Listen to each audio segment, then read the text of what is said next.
Please tell me what kind of telephone you have, or what kind of car you drive, or what kind is that person you love. In order to answer these questions, you will most likely use adjectives. You will call your phone new, old, or expensive. You will call your car white, blue, or red. You will answer that your girlfriend is beautiful. Let's have a look how do we say these phrases in Russian. First of all, I need to remind you that we have question word как. This question we use to address adverbs that describe the way we do an action.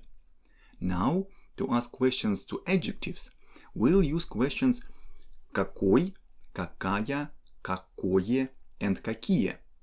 I think you remember that we had something similar already when we had a dialogue about possessive pronouns.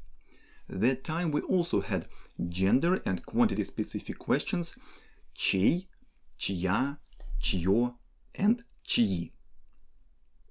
If you look at the sentence он работает хорошо, he works well, you'll see that last word is an adverb that describes the action of working. And this is why our question как он работает will have an answer хорошо. Он работает хорошо. But if you look at the sentence он хороший человек, he is a good person, you'll see that an adjective that describes what kind of person he is. And now we need to ask question какой он человек, because we address masculine word человек. In this example, we have ending «и», but in general we have several options of endings for adjectives. What ending to choose depends on the adjective and its type. Yes, we need to memorize at least one of the forms, masculine, feminine, neutral or plural, to make sure that we use correct endings.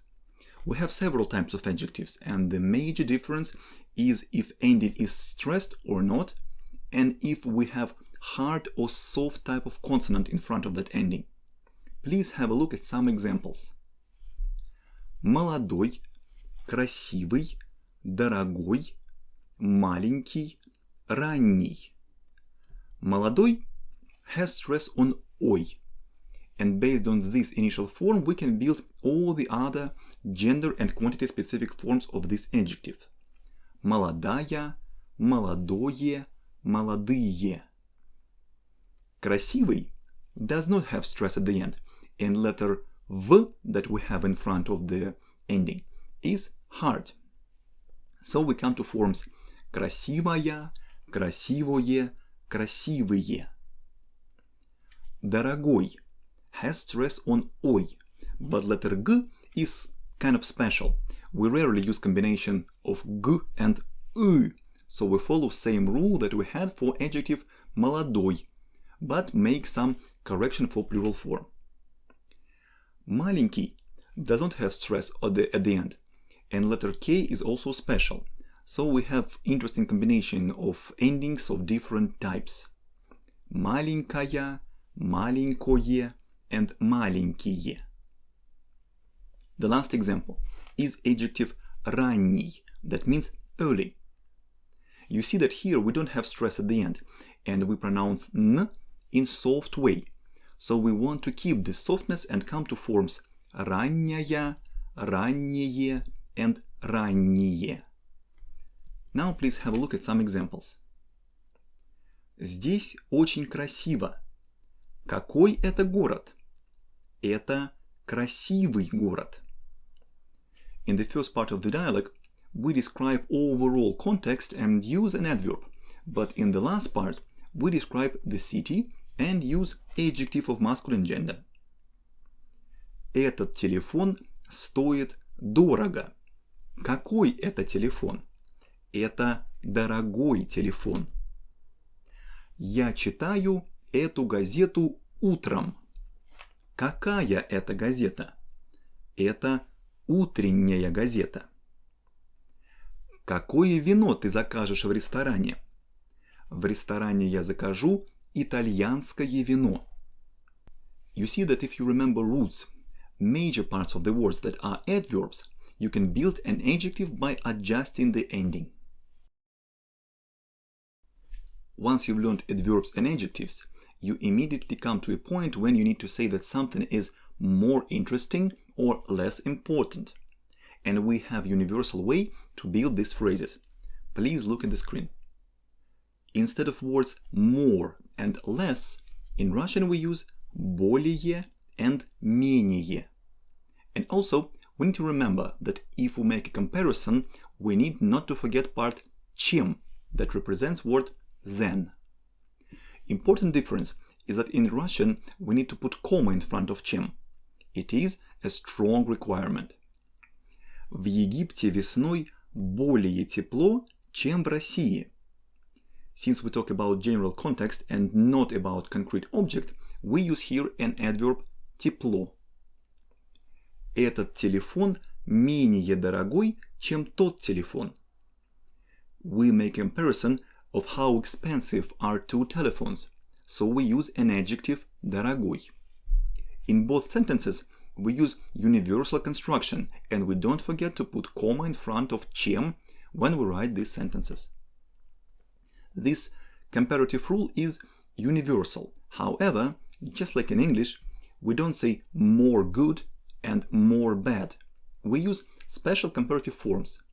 Same in Russian, we say лучше and хуже for better and worse. We say больше, меньше for bigger and smaller. We say раньше, позже for earlier and later. In order to make superlative form, we can also use universal word the most. And since we usually need to take care of gender and quantity, we have 4 forms. Самый, самая, самое and самые. For example, в России самые красивые женщины. You see that we use both words in plural forms, самые and красивые, because we are talking about plural women. Самая длинная река – это Нил или Амазонка? This question is about a river, which is река in Russian. So we use feminine forms of adjective and word самая. And just like in English, we have form the best that has translation into Russian as лучший, with all gender and quantity specific forms. Я слышал, что Москва более дорогой город, чем Санкт-Петербург. Но говорят, что в Москве климат лучше, чем в Санкт-Петербурге. Word city in Russian is город. This is why we use adjective дорогой and parts более and чем to make a comparison.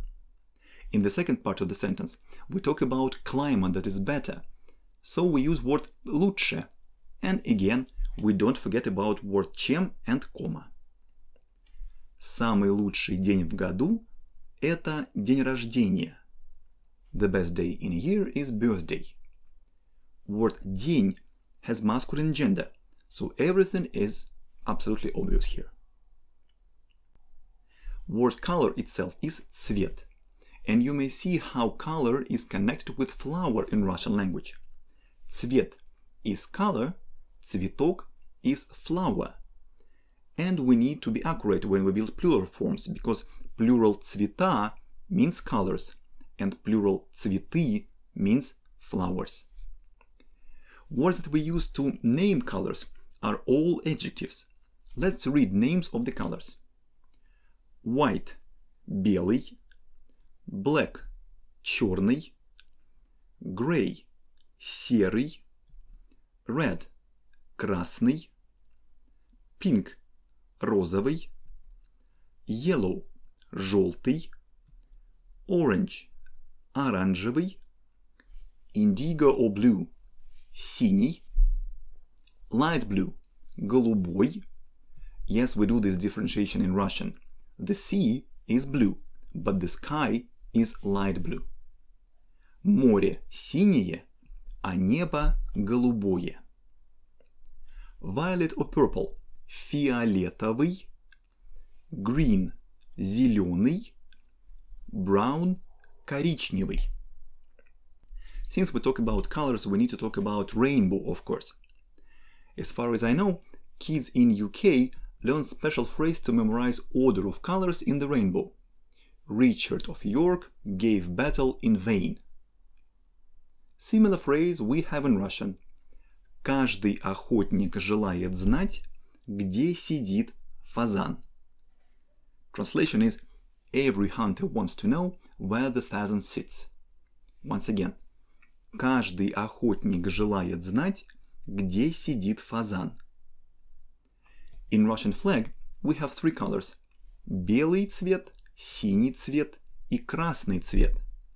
And if we ever want to use synonym of flag, we say российский триколор. Триколор – masculine word. That's why we use an adjective Russian, российский, with masculine ending. Here, I must point out that Russian as nationality is русский, but Russian as something that refers to country Russia is российский. We use modal verbs when we want to say that we want to do something, we are able to do something, or we have to do something. In Russian we use the following phrases: Я хочу, я могу, я должен. Please have a look at the screen. Every verb needs to have an infinitive form, and я хочу is that form that is already synchronized with subject я. Real infinitive form is хотеть. The way we adjust the verb for singular and plural subjects is a little bit different. Я хочу, ты хочешь, он хочет. But for plural forms, we have the same consonant that we had in infinitive form. Мы хотим, вы хотите, они хотят.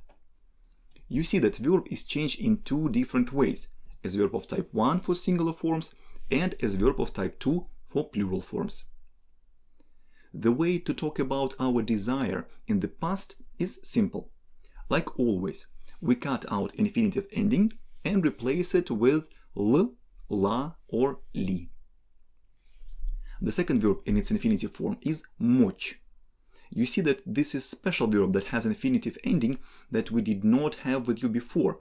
Usually we had t and soft sign at the end. Я могу, ты можешь, он может, мы можем, вы можете, они могут. This change that we do between g and zh in the root of the verb is very common for Russian verbs. In the past tense, we a little bit stay aside from basic rule and use forms он мог, она могла, они могли. The verb that we use to talk about our obligations is using several concepts of grammar. Major part is word должен that has gender and quantity specific forms должна, должно, and должны. But what do we do if there is a need to talk about obligations in the past or in the future? And this is where verb to be helps us. For example, in the past we use both words and of course synchronize both of them with that subject that had to do some action in the past. Он должен был, она должна была, они должны были. The real action that we want to do, can do, or have to do need to be provided in infinitive form.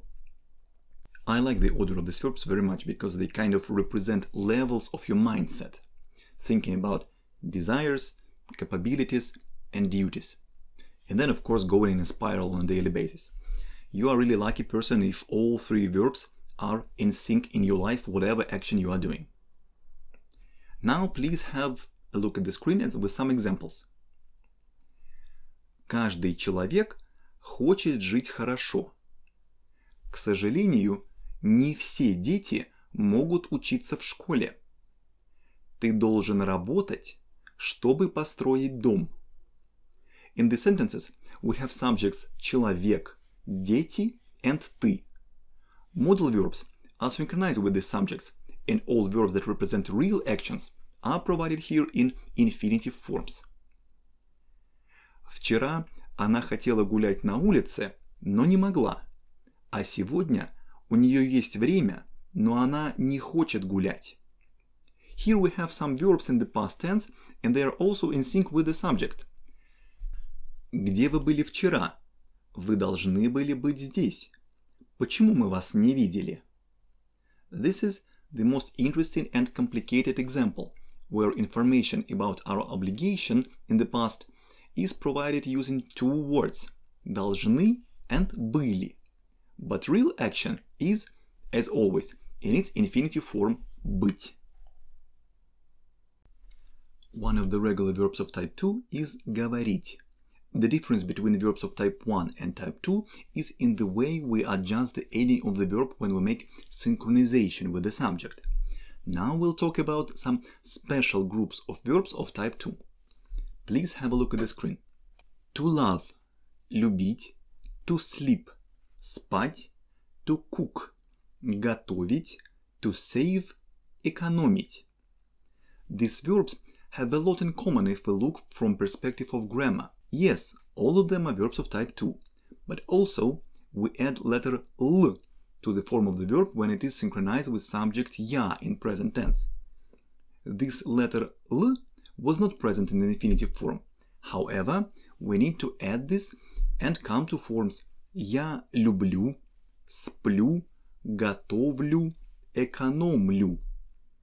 This extra letter L we have only when we have subject я.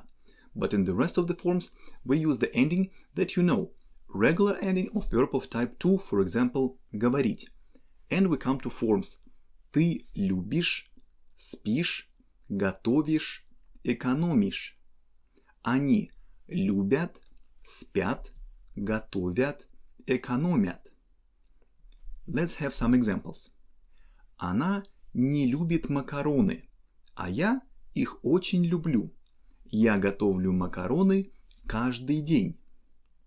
In this example, word их refers to макароны. Verb любить is synchronized with subject она, and verb готовить is synchronized with subject я. This is why it has letter L in the middle. Когда у меня финансовые проблемы, я экономлю и всегда ужинаю дома. Usually, we use verb экономить without any object in the sentence when we talk about saving money. And in this example, this verb is in sync with subject я. That's why it has letter L. Мой кот может спать весь день. Он спал все выходные и в понедельник опять будет спать. In these sentences, verb to sleep is in infinitive form because it goes together with modal verb. And, once again, in infinitive form, because action is in the future. Also, we have this verb in past tense, and the way we adjust the ending is in standard, which is cut out infinitive ending t of verb спать and replace it with letter L, because word on represents masculine subject. Negative phrases is something where Russian language is very different from English, and understanding this difference will lead you to better communication and will definitely help you to avoid possible confusions when you're trying to translate Russians directly. Let's have a look at this in simple example. I know in Russian is я знаю. And absolutely clear is translation of sentence I don't know. Я не знаю. But once you want to replace subject я with word nobody, in English, we need to keep only one word with negative component inside. Nobody knows. But in Russian, we still have two negative words. Никто не знает. If you'll try to translate Russian phrase back to English directly, word by word, you'll get almost reversed meaning. This difference becomes even more obvious when we have longer sentence. For example, nobody ever knows, which comes to никто никогда не знает, with three words that have negative component. It is not that complicated, but you need to be aware of that all the times when you use nothing, no one, nowhere, or any similar words. Extreme example is provided below. Nobody ever does anything anywhere. In Russian means никто никогда, нигде, ничего не делает. If you will try to translate it directly, you will come to nobody never doesn't do nothing nowhere.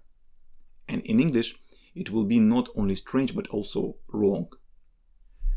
Where we are on the same page and can use direct word-by-word translation, it is positive phrases like все, всегда, везде, все делают. Previously, we had a discussion about several connecting words that we use to merge two sentences into one when we build complex sentence. We had что, где, когда, потому что. Now we'll have a look at the word that means which in English. We use this word in Russian to specify an object by the action that this object is doing or somebody doing with that object. Please have a look at the screen.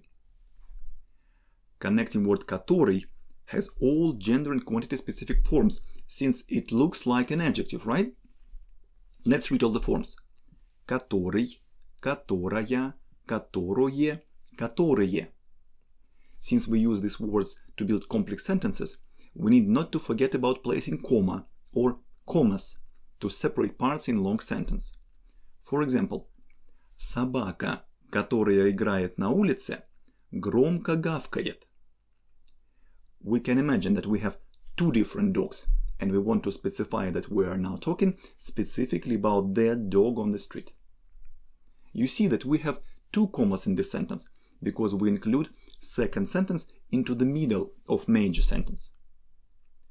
Здесь стоят люди, которые смотрят парад. In this complex sentence, connecting word is standing in the middle of the sentence. We have only one comma, and connecting word is synchronized with word that it represents. Люди is plural word. Которые is plural as well. One more thing that is important for word который is that it may also be changed by cases. Please have a look at some examples.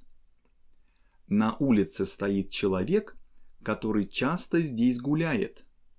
In the first part, word человек is a subject, and word который in the second part represents subject as well. Я вижу девушку, которая играет на гитаре. Word девушку is an object in the first part. However, word которая is in the second part and it's infinitive form because it represents a subject. Он готовит пиццу, которую любят все дети.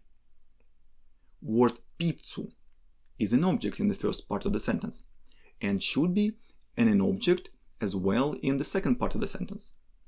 This means that word которая has to be in accusative case and correct form is которую.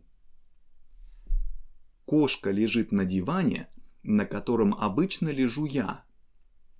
Word диван represents location in both parts of the sentence, and this is why we need to use prepositional case not only for word диван, but also for masculine word который. Correct form for this word in prepositional case is на котором. Once again, кошка лежит на диване, на котором обычно лежу я. One of the functions of prepositional case is location, and we had a dialogue about it earlier. Location is not the only function of prepositional case. One more function is so-called function of topic when we use preposition о, that means about. Please have a look at the screen. In order to create a topic, we need to have a verb that requires that topic. For example, we can use verbs говорить, to talk, думать, to think, мечтать, to dream, читать, to read, спорить, to argue. These endings that we use when we have a topic in the sentence are the same as we had for words that represent location. Мы говорим о работе. Мы читаем о любви.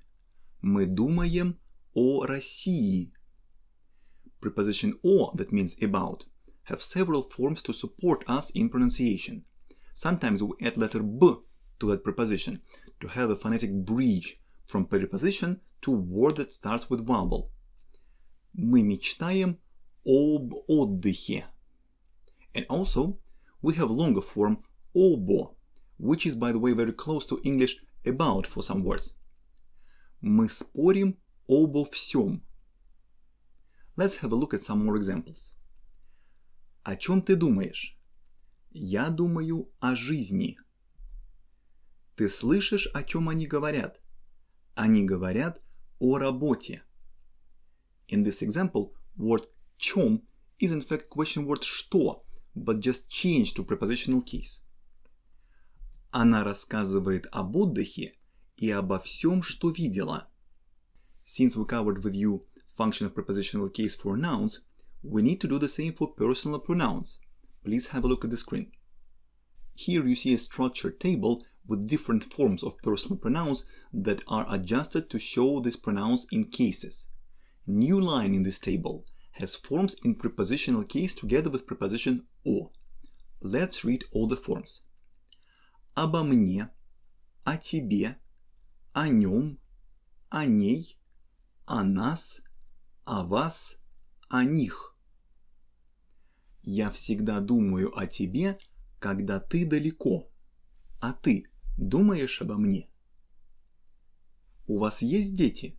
Да, у нас уже есть. А у нас еще нет, но мы о них мечтаем. When we talk about locations, we need to use prepositional case. Usually my students call this case ye case, but of course we have not only letter ye at the end, but also e and double e. One more ending is the one that is in exceptional words. Please have a look at the screen. We don't have too many of these words, and mostly these are short words. Here are some examples. Мы гуляем в саду или в лесу. Джинсы лежат в шкафу. Гитара стоит в углу на полу. Ты стоишь на берегу в синем платье, а я на мосту. Мы вчера были в аэропорту. Желаю счастья в новом году. What is also important is that this exceptional ending u is used only when we use location function of prepositional case. If we use other function, like topic for example, we still follow regular rule with regular options for ending. Sometimes we may have a situation when we need to force someone to do or not to do some action. And this is when we need to use so-called imperative form of the verb. Please have a look at the screen. In English, imperative form is equal to infinitive forms like do it, move, please don't smoke. But in Russian, we have some special form that is not that complicated, but we need to learn them the same way like we learn all the other forms. Since we can have a request or demand to one or many persons, we have two forms. For verb делать, делай and делайте. For verb говорить, говори, говорите. For verb готовить, готовь, готовьте. You see that we have several options of the ending, and it very much depends on position of stress in the word and type of the verb. Usually, I ask my students to memorize imperative form for those verbs that you may use in your regular life. One of the examples that come into my mind is a film with pretty Julia Roberts. Eat, love, and pray. In Russian, we will have a meaning ешь, молись, люби. Also, we usually say in Russian будь здоров when someone is sneezing. Будь здоров is a wish for health.